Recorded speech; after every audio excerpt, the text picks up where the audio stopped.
They say every city hides a serpent in its heart, silent, patient, waiting for the right moment to strike. For me, that serpent revealed itself one suffocating afternoon inside the City Squad police station. The air felt like a vice grip around my throat, thick with heat, thick with secrets. I was drowning in paperwork when the door burst open.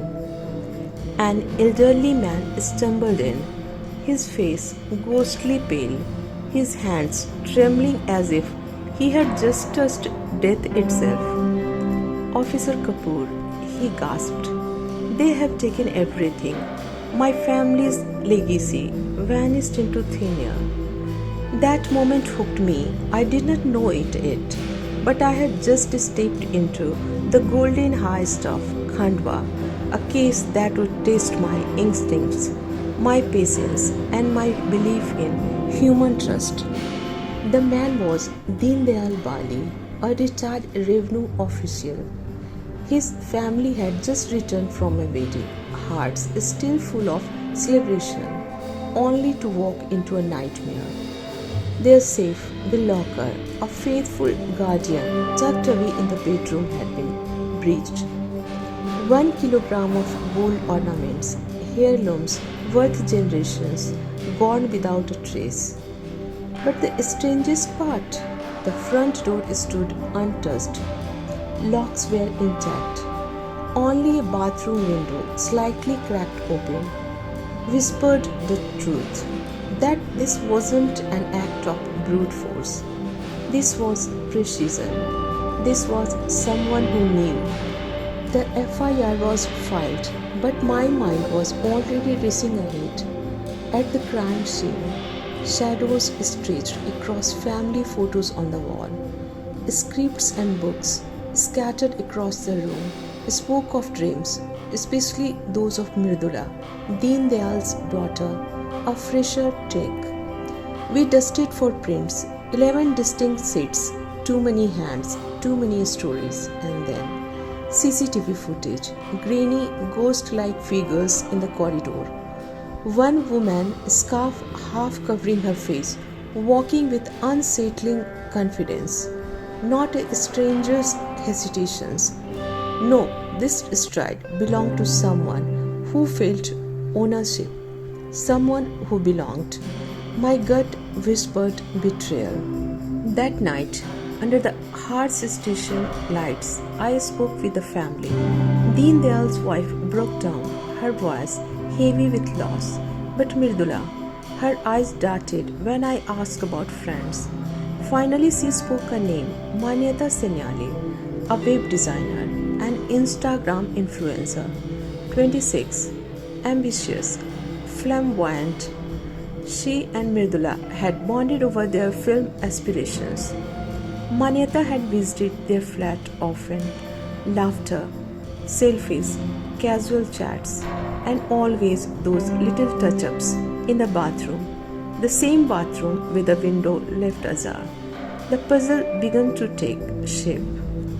I returned to the scene, measuring the bathroom window myself. Narrow, yes, but just wide enough for a slim figure to slip through. Mridula admitted she had once shown a necklace to friends using the safe's key right in front of them. A careless trust, the kind that plants ideas in dangerous minds. I turned to the digital trail. Manyata's Instagram glittered with curated perfection. But during the theft window, silence, and then suddenly, posts from Kovalam Beach in Mangalam, flaunting sunsets and cocktails. A coincidence too bold to ignore. Her gait in the posts matched the CCTV footage. My eagle eye knew, but knowing wasn't enough. I needed proof, sharp enough to cut through her lies. I played it slow, quiet surveillance, phone records, pawn shops. Gold never evaporates. It finds its way to the market and then the break. A shopkeeper confirmed her face. 74 grams of gold recovered, a fraction of the loot, but a deadly crack in her armor. I coordinated with Mangalam police. On December 28th, we tracked her to a beachside cafe. She smiled for her followers, oblivious to the net closing around her. The moment was surgical. My team moved in, cuffs snapping shut as her eyes widened, fear drowning the confidence she once carried like perfume. Back at the station, under the blinding glare of interrogation room, I chose empathy first. Dreams can blind us, Manyata, I told her, and slowly the facade cracked. She confessed how she studied the family's absence, watched the safe, tested the window, memorized the key. On December 18th, she slipped like a phantom, bagged the gold, and vanished into the night. The gold became her fuel, she said. Fuel for her dream of stardom. To her, it wasn't theft, it was destiny. But destiny doesn't glitter when it is stolen. Every now, whispers of the influential thief haunt Khandwa. Some of the gold remains untraced. Was there an accomplice? Perhaps. Cases rarely tie themselves into neat knots. But I know this. Ambition can be double-edged sword.